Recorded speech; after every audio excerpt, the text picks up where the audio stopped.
Hey, little tutorial I wanted to record about texturing and surfacing inside Nomad. So here's a thing that I made earlier that was based on this fantastic reference by Justin Gerard that looks like this one. So my original plan was to go back to the Nomad project and show how I surfaced this guy. So imagine my joy when I went to the project and found that I'd obviously deleted the most recent version of this that had all my surfacing work. But it's a good excuse to go into how I surface this. So this is how I normally sculpt. So I'm using the matcap mode because it's nice and fast. Using this one, this is Weave on matcap 3. I find it has a nice ratio of kind of highlights to shaping so I can sort of read my forms. But when I get to this stage and I want to start applying color, I would probably change the matcap. So just to show my process, go into the paint mode. I'm going to reset it. So this is as its defaults. The reason I wouldn't use this matcap to paint with is that it's going to, whatever paintwork you do, it's going to be multiplied against this gray tone. And I can show that by, if I paint in a white and I paint, you can see that it has no effect. You can't see what I'm doing. And any other tone that I pick, so say I pick this really sort of saturated green like that, you can see that the color down here is what I want to paint, this sort of, almost like day glow green. But if I paint that on the surface, it's because it's multiplying against the color of the matte cap, it's getting muted. So it's giving you a false representation of what the color is. What you want to do is use a matte cap which is almost entirely white.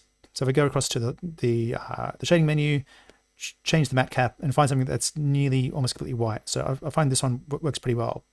Almost like you're trying to now paint your surface in a really well-lit studio environment. So now when I paint, I get that bright green that I expect.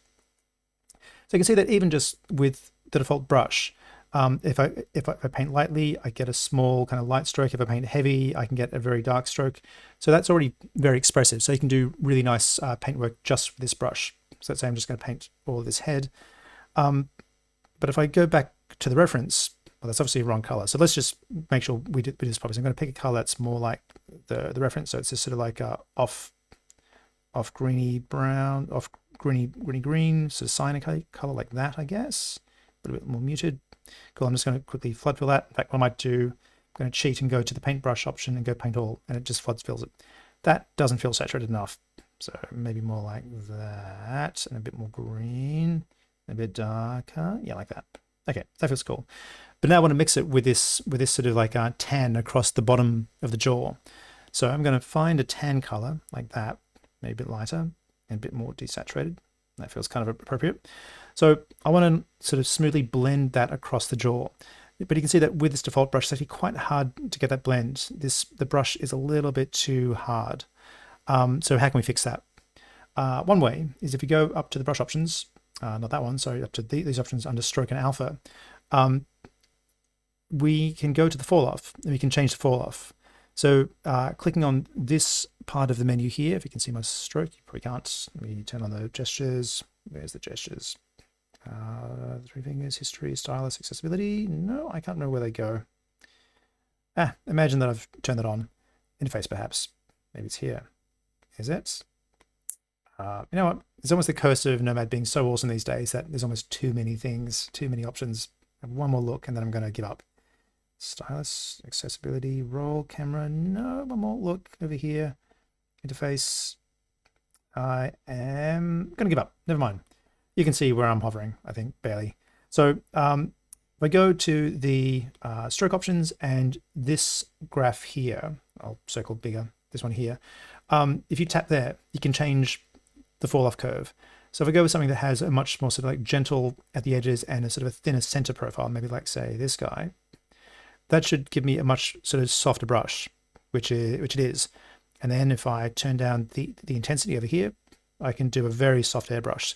So if I make that brush like really big, I can just sort of like paint in a very soft airbrush of that region, and that's all cool.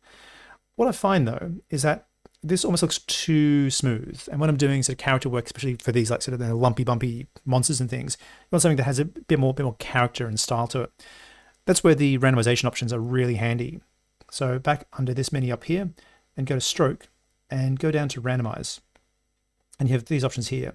So if I make my brush sort of small again and fairly high intensity, you can see what happens now. If I leave all these options enabled and just paint a stroke, you see that what it does is it draws dots, and you have a lot of control over how those dots get applied. So if I only turn on randomize intensity, what it's doing is it's wobbling this slider up and down as I stroke. Now you can barely see it in this state because the stroke spacing is so fine. So if I go back into the options and increase the stroke spacing, so there's more gaps between each sort of dab of paint, you see that some are bright and some are dim. So that's what the randomized opacity does. But what you can also do is you see that we've got this kind of squarish pattern, and that's coming from the alpha. So we're just using this square alpha, which is being stamped per brushstroke. So we could get something that looks kind of cooler if we use a different alpha. So let's go with these like sort of strokes instead. So if I now undo and paint with that, you get strokes, which are kind of cool. And if I go and say, go back into the randomize options and I randomize the rotation, now these will be turning around with every stroke. And if I turn on randomize translation, and why not? Let's randomize scale as well. Now I get this stroke that it's sort of saving me a lot of manual work, having to like hand place strokes over my subject. So if you wanted this sort of almost like very Into the Spider-Verse style thing of lots of random dabs of paint, this is quite handy. The defaults randomization is quite broad. So I find I tend to turn these all down quite a lot. So I'm going to down to say like 20% I'll leave rotation up all the way, turn scale down a bit. So now I've got this sort of brushstroke that's a bit more controlled. And if I turn the stroke spacing back down again, it's normally at 5%. You get this very kind of nice, naturalistic looking brushstroke. It looks very, very painterly. I know that a lot of people like to ask the question, can I take my model out to Procreate and paint? And I keep sort of arguing, saying, well, if you play with these options, you don't really have to. You can get a quite nice, naturalistic looking stroke out of just these defaults. So usually I'll use, a couple of tones. I might go something a bit more warmer and darker and paint that a bit further down here. Like painting on a model, I find is a lot more forgiving than trying to sort of paint something from scratch in 2D artwork. So you can see already this looks quite nice and naturalistic. Other things you can do is you can use some of the options to try and sort of mask, to use the geometry to paint only across the tops of surfaces or only across the bottom of surfaces. So I'm going to turn off the randomize and I'll go back to solid alpha. And so we're just painting solid again. And let's see if I can do some of that. So this is under the filter option. So if I go into the brush, under the stroke options and under filter, and you go down to depth masking.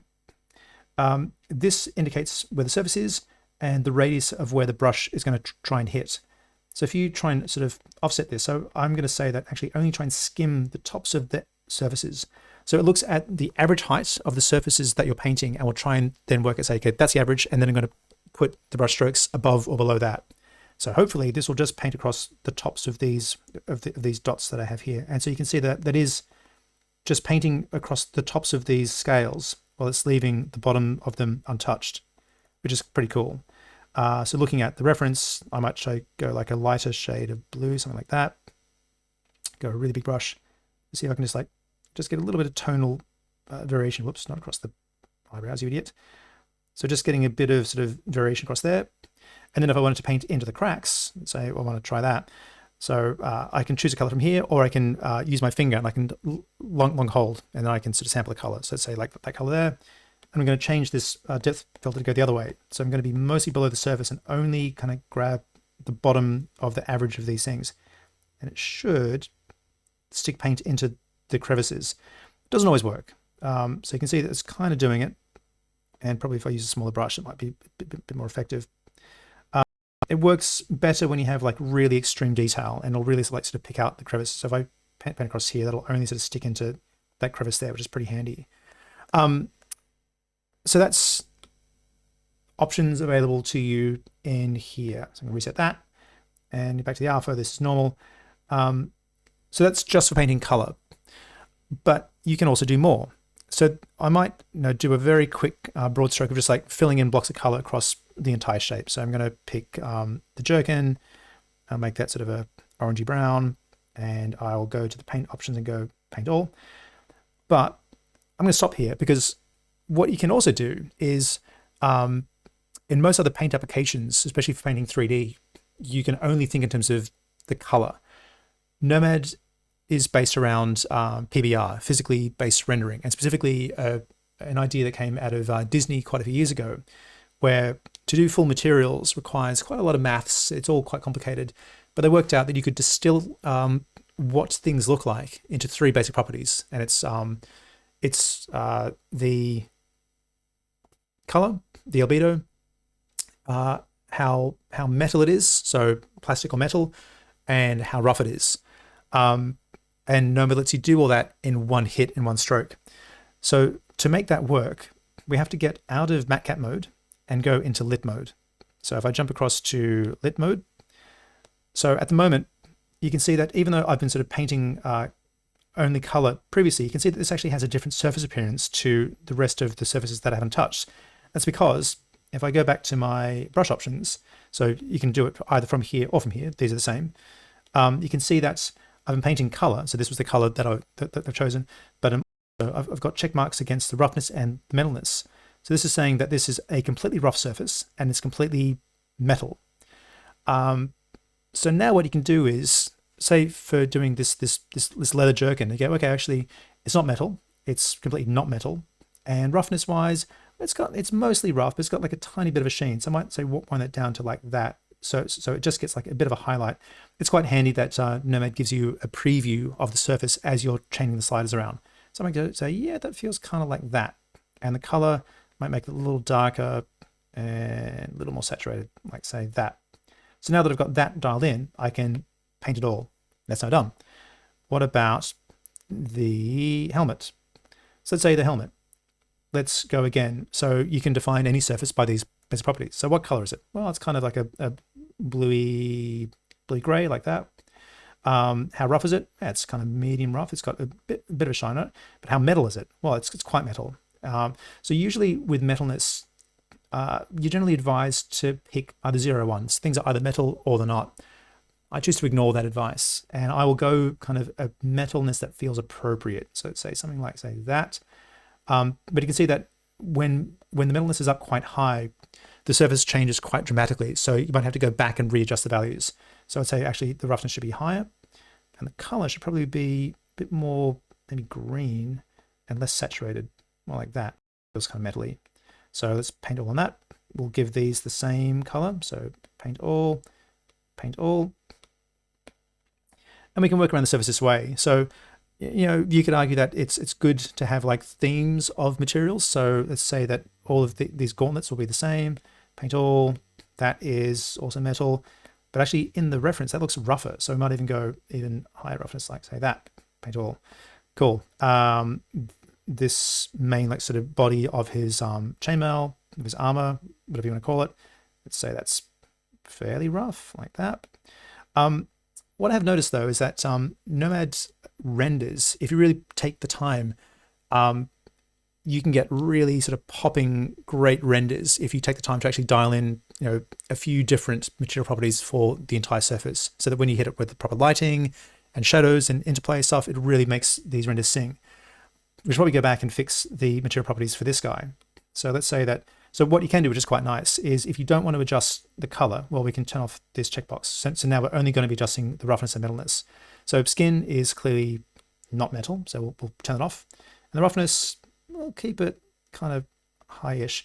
I find with anything involving skin, it's nice to have like a little bit of not completely rough, so that you do read some of the highlights. So that's probably too wet and sweaty. Let's get something like, say, that, and we'll turn it on. And that's looking much better. And the other thing you can do is, as well as changing those basic properties, you can also change the material.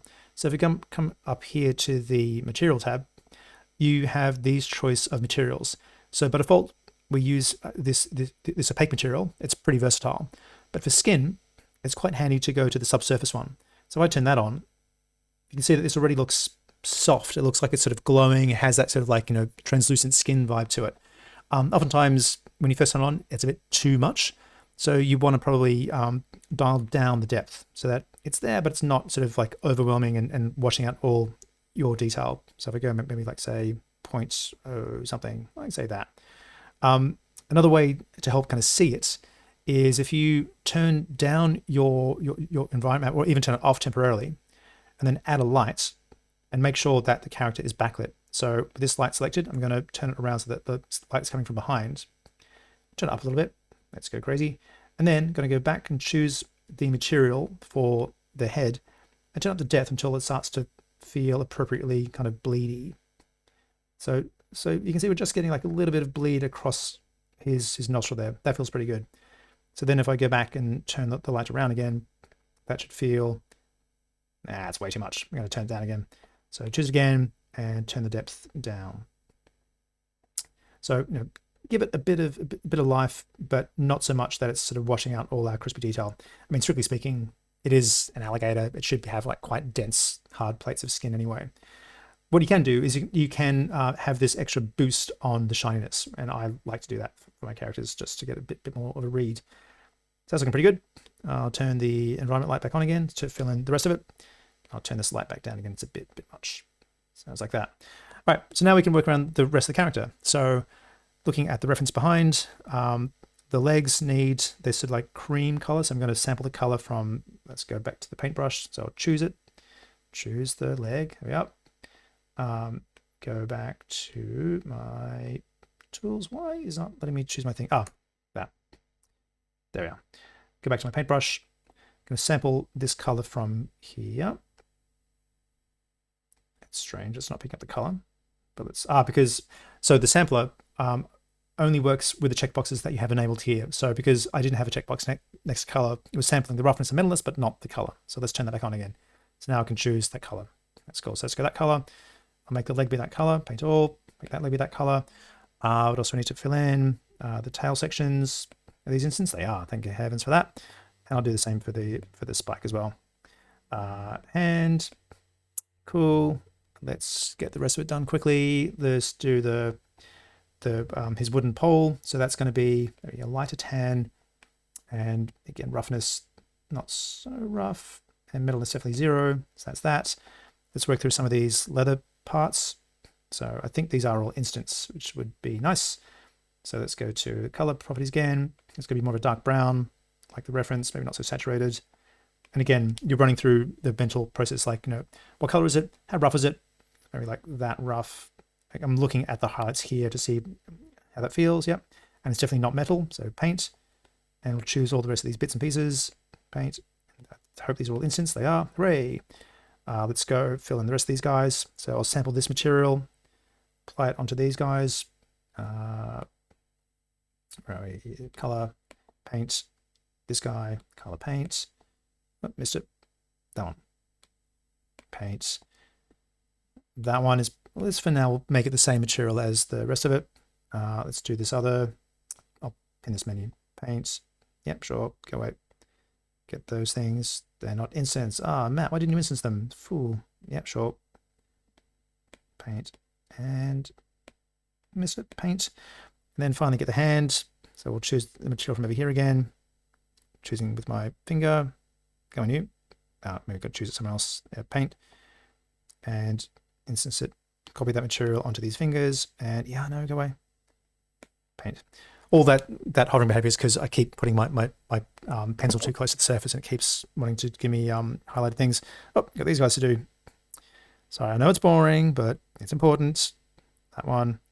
Paint, paint, paint, paint. The metal things around here. So these are all the same material. I am going to make you suffer and watch me do all these. This one, cool.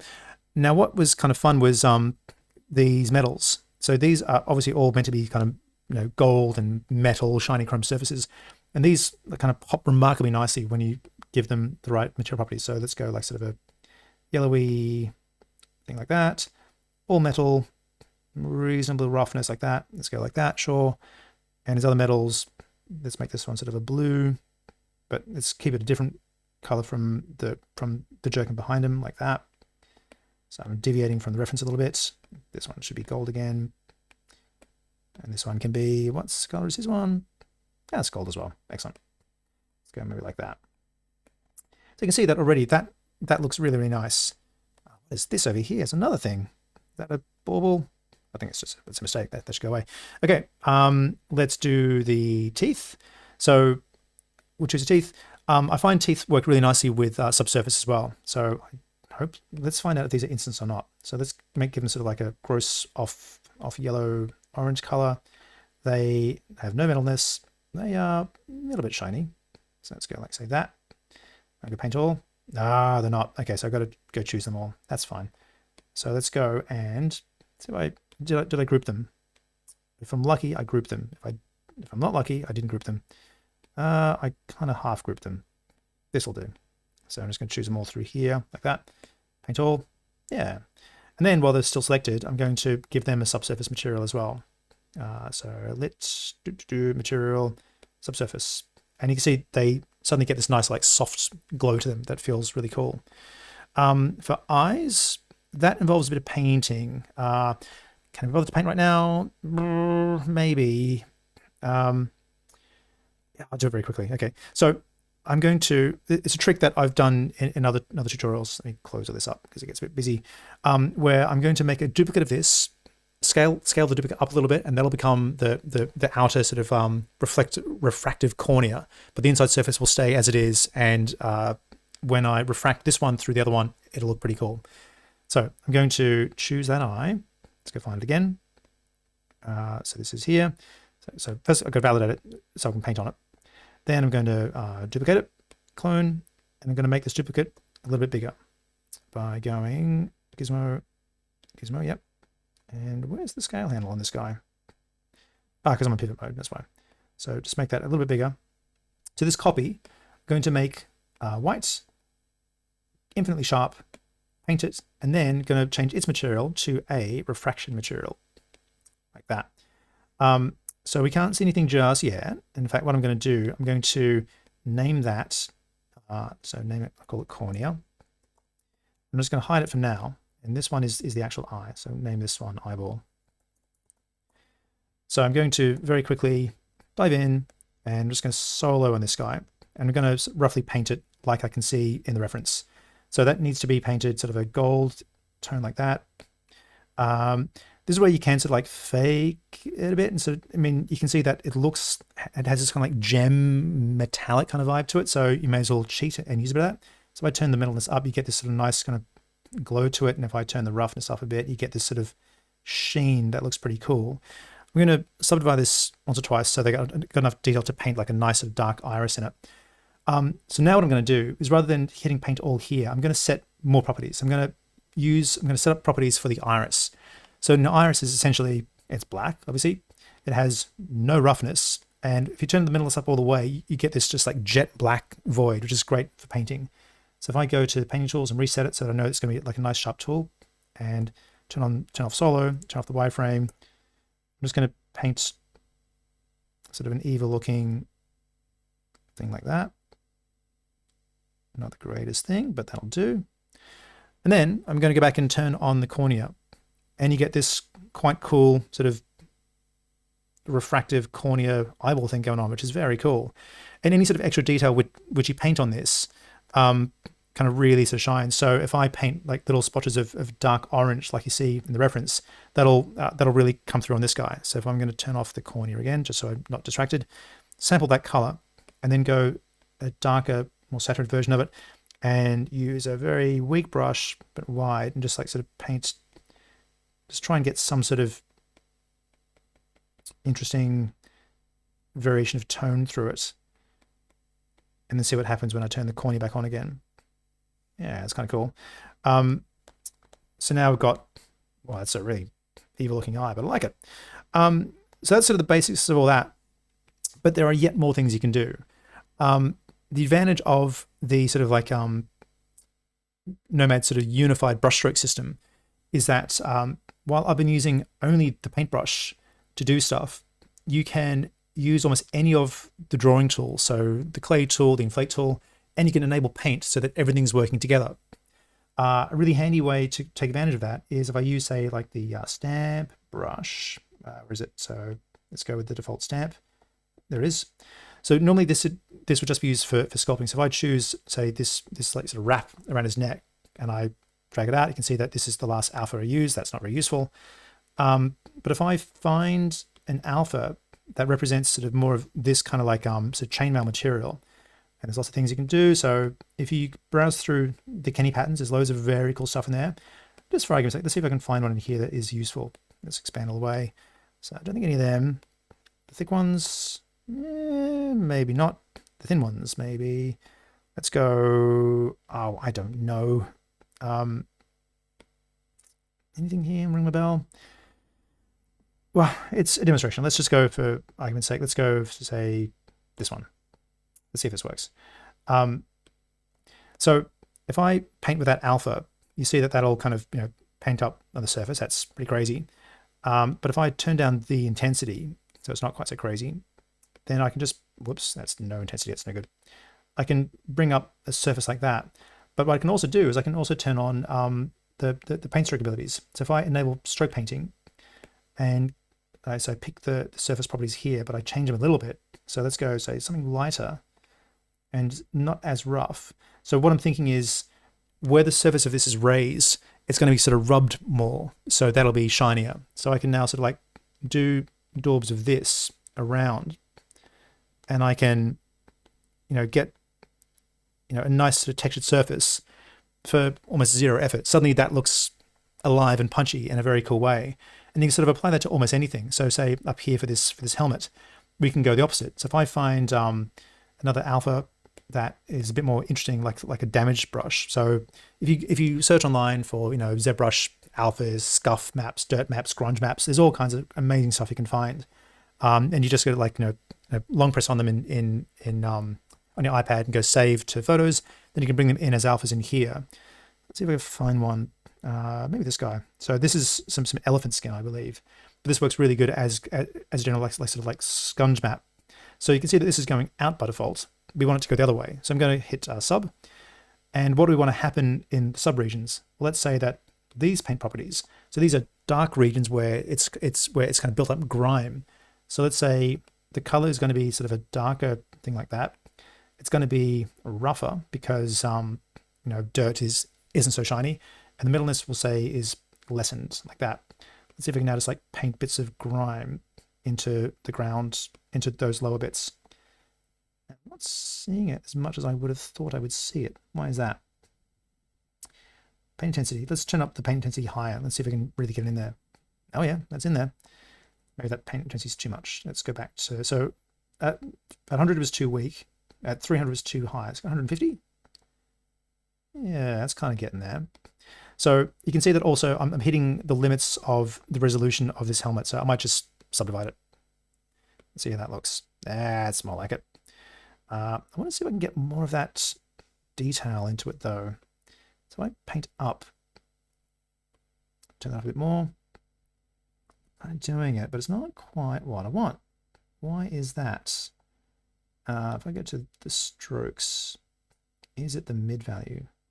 So if I play with this, so I'm looking up in this preview here, you see that's kind of doing it, but if I go maybe like that, yeah, that's kind of working. So let's go back down again. So look, oftentimes you can overthink it. If you just sort of do it and walk away from it for a while, and so if I now look back and go, you know what, that actually looks pretty cool. This is sort of the basis of how I surface my things. You can see that obviously I need to put a bit more sort of color detail across the back here. So I'll try and follow the color scheme of this. So I'm going to choose that color, go back to the paintbrush, and let's see if I can do the thing of just like sort of painting across the top of these scales. So that was the filter, depth masking, raise this up. And there was another option. I know people were using, the keep out sharp edges one. I think that also helps a bit. So if I turn that off a bit, so I can just paint across the top of these scales. Kind of working. There was another option. What was it? It wasn't layer filtering. So, I mean, what you have to keep in mind is that there are an insane amount of options with all these things. So the combination of all these tools, you can get some really like effective paint tools that you just never think you could do otherwise. Or stuff that I just would have assumed, oh, you'd have to take this out to Substance Painter, or you'd have to take it out to something. You don't need to. There we are. Yeah, so that's sort of painting mainly across the tops and it's losing the bottoms. Otherwise, I just go lazy and I just turn on the randomize strokes again. I just sort of scumble up a bit of detail. That's often really what I do. I'm just like sort of scumbling across a bit of dirt onto the tops of things, onto the bottoms of things, across the top of his fingers here. Let's make sure it's chosen. I think I got to turn that depth filtering a bit more towards the normal of it, like that. You can see just getting up a bit of dirt and stuff. So you do this enough, you get some really nice surfacing for very little effort. That ability to paint different surface properties, the ability to vary roughness independent of color or color independent of roughness is really cool. So another little thing you could do, another trick is you could look at this guy and go, well, so actually, you know what? The area sort of like right around his gum line, that might be a bit more wet and a bit more salivary. That's cool. So I'm going to reset the brush tool again. Going to go back into my paint options and I'm going to turn off color, turn off metalness, but I'm going to just play with roughness. So what would I expect that to be? It would be like a low roughness. So I choose the head.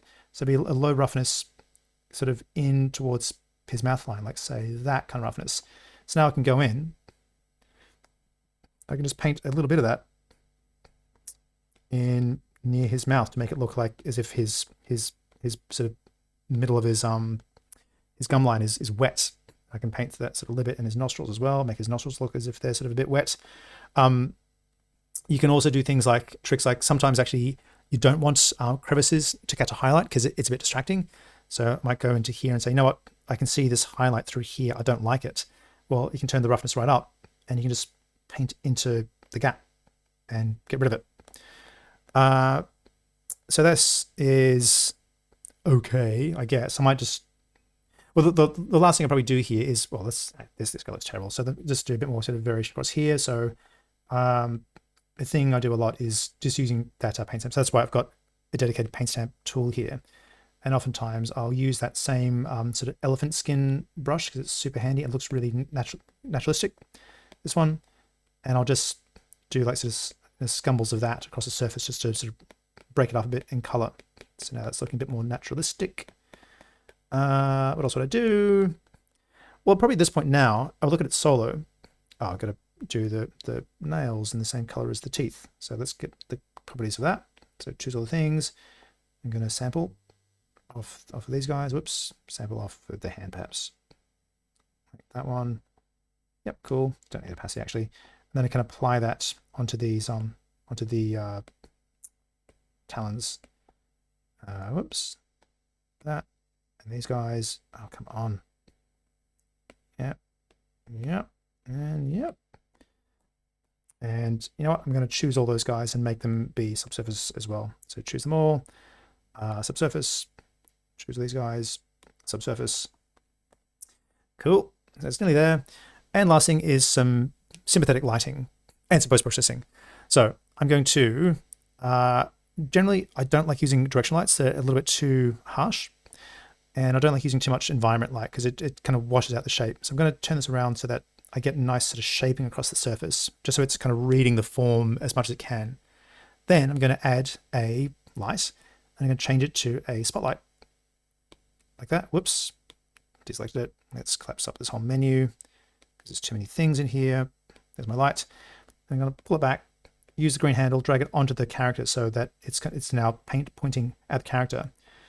Turn up the intensity a little bit, and I might do a little 3-point lighting setup. So I get this one coming from there because it looks nice and moody. Now that should be more from the front, I think. So like that. I'll clone this light, swing it around to the back, and sort of fill in on the opposite side. And I might even change the color of the background to the foreground light. So make the background light be, oh, I don't know, maybe like a bit of a blue. What color looks nice? Oh, this kind of purpley highlight is kind of fun. Let's go with that. Let's make the foreground light be a bit more yellow tinted, like that. And I'm going to adjust the properties of the lights. So by default, lights have a size of 0, meaning that they cast a very sharp shadow. If you increase the size, it both softens off the light and you get this much softer shadow, which is really nice. So that's looking pretty cool. I'm going to give him a ground plane again. add plane, and I'll just move that so that he's actually standing on it like that. So now we can see these nice cool shadows. And then the next thing I'll do is play with the post-processing. That material that looks terrible. Let's see if I can play with that. So let's change the roughness just so it has a bit of a shine on it. That looks pretty cool. Paint all. And maybe we'll give those a subsurface as well, just so they're a bit softer.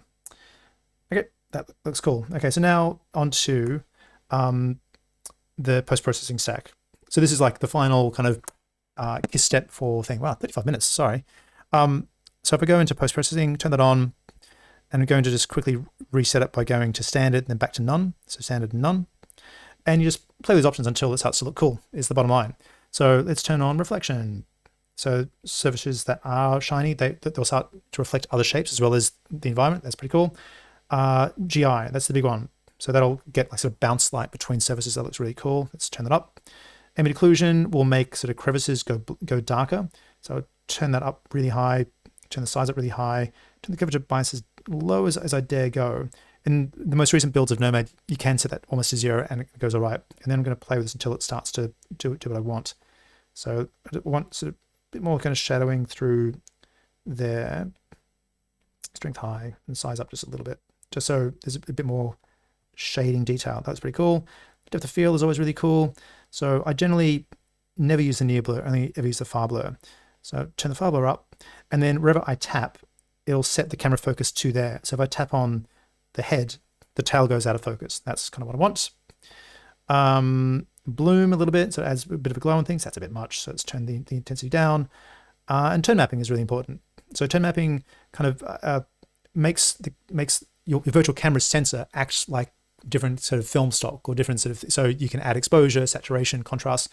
So I'm going to say this image looks a bit dark, so I'm going to expose it up a little bit, and you can see that kind of makes everything lift up. That's looking a bit washed out, so I'm going to turn up the saturation. So you want to be sort of subtle with that. That's pretty cool. Color grading for further color work. I tend to not use that so much actually right now. Curvature is an extra thing which will pick up sort of sharp crevices and sharp highlights. So if you turn it on, it tends to go too much, but you can see that it really picks out the highlights of the scales, which is awesome. So that is the bump driving that. So you can just drive that bump down so that it's there but not there. And you can even sort of tint it a color. So I might make that be a bit more of a yellow, for example. So that's really bringing out those things. And if I go for the cavity, because this tends to put almost like sort of a toon outline around things, so you can see around his feet there. With it up, I got a kind of a toon outline, but with it off, it does nothing. So I'm going to leave that off actually.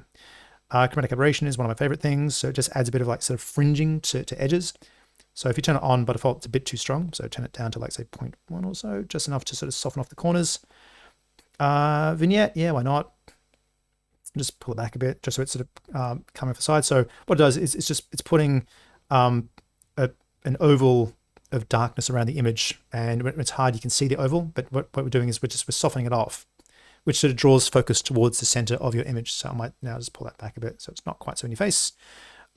Grain is nice, but it often gets lost in a lot of web output, so it's maybe not worth it. And sharpness is really handy. So you can see this image has gone a little bit too soft. Sharpness is like a sharpening filter. So it just adds back a bit of crispness, which is nice. And the rest I tend to not use. And that is pretty much what I do. So if I hide the interface, that's not bad. So that's a very quick overview of surfacing. Another one last trick I'll give you is the way that I was using stamps to rough up the surface. You can also use it to rough up the roughness. So if I go to the stamp brush again, so I use my color stamp brush, paint stamp, and pick another alpha that's got nice sort of variation across it. So let's say, are these like strokes of color? Yeah, let's get on. Rather than having it paint into all the properties, you can say actually only paint the roughness. So if I kind of start painting daubs of this around, it's painting. So if I get to a place where I get like sort of highlights across the surface, you see that we're getting these sort of patches of light and dark, which is pretty cool. So I go to erase mode and I can invert it out. This is actually a rubbish map. Let's go a better alpha that has a bit more sort of surface variation in it. You know what? It's my favorite. I'm going to go back to this guy again. Actually, no, let's get the dots. These these dots are really cool. So you can see that it's as if you've kind of like polished up some of the surface and you've let other bits go rough, and that can really add like a nice bit of sort of surface variation. So with metal, you'd want to get like sort of grime maps. If you look up grime maps on YouTube, there's loads of that kind of stuff. YouTube, Google Images, that's what you want. I think that's all my tricks. One thing the last thing I'll touch on is the triplanar stuff. So I haven't used it much because I like to hand paint my things. But there is another option where you can say, you know what, I don't want to take time hand painting things. I want to just like try and work out the best way to stick this texture onto surfaces. I haven't used it to the point that I have to remember how to do it. I think it might just be this button. Let's try putting it onto the helmet so that we can see it. So if I go and make sure that we're painting in all the properties. So we're going to turn on the color property and just do this in like green. Let's see what happens when I draw. It's too dim. You can just kind of see it there. Let's go as a darker alpha, more prominent alpha. The old elephant's skin, because I love it. Let's go something I can see it on. Come on, Matt. Maybe this badge. Let's get the badge. So I'll validate that. I'll zoom in on it. Turn on the wireframe, and let's give it a few more divisions. Cool. Turn off the wireframe. So if I paint this, you can see there's that texture. But you can see that if I paint from this side, if I go too wide, it's starting to streak on this side. If I paint on that side, it streaks this way. This is no good. What you can do is you can turn on triplanar. And this should now, if I can remember how to do it, it will apply the texture automatically from the top, front, and side, and blend it as the surface curvature changes. I can never remember how to do it. Again, because I don't use it that often, but I know it's there. So I go paint all triplanar. It's not doing, oh no, it's doing it. You can see there's a bit of a surface thing there. So is that because I have to control the tiling of it? It's probably that. If I go here and uniform tiling, so let's do the amount of tiling. Can I preview the thing? No. Oh. Let's go. What's the thing that I can do that I'm not going to ruin the end of this video lesson about? Triplanar. Local. There it is. That must be it, surely. And if I go to that and paint all, there we go. So you can see that this is now applying it onto each surface, and it's trying to get the best fit for all things. So this is not a good example because it's such a kind of a perfectly geometric form. But if I try the same on something a bit more organic, like say the helmet, it should look pretty good. Yeah, you can see that it's now applied something that feels like the texture that I wanted to do, but I've not had to do it by hand. It's just magically worked out. Yeah, I'll roughly stamp it here, and it'll do the right thing. Let's try on this guy. So whoop, like that. Panel triplanar. Yeah, so just added a bit of extra gunk. That's really cool. Panel triplanar. There we are. Yeah, this is actually quite good fun. Maybe I'll use this more often now. I think that's all the painting tools. There was a big, long, rambly explanation, but hopefully that's giving you some ideas. So you've got, to summarize, the built-in tools with randomize and the alpha and the fall off. You've got the option to change the alpha. So you can change this texture in here and use whatever textures you want. You can use the built-in painting tools or sculpting tools in combination with paint and do that. You can use the paint all options here. You can paint just color, or you can paint color and roughness and metalness all at once. I haven't even hit on layers. Oh my God, there's another thing again. So if you wanted to control the stuff you're doing, so say for example there, I wanted to see what it looks like, but I want to be careful. I want to be able to blend it. You can use layers just like you use in Photoshop. So if I go make a new layer, so now I'm going to add a layer. I'm going to do that thing I did again. So I've painted that on a layer. Now I can just control it. So I can say, you know what, I like it, I hate it. I like it, I hate it. You can change how it's blending. So I'm going to go in a multiply mode or something. So you can play with all these crazy options. It's so broad. My God, the other thing that didn't touch was the modifiers. So over here under operations, you can also have sliders to control, like you're doing color filtering. So say, I like what I've done here, but I feel that it's too saturated. Well, you can go into operations and you can just turn the saturation down. So now it's more black and white. Or you can make it brighter, or you can change the color wheel around, which is pretty cool. Again, just like so powerful. And you can even blur stuff, which is pretty cool. So options, options, options, options, options. There's so much you can do. I have to stop talking now. That's 45 minutes, plenty. Hope that helps.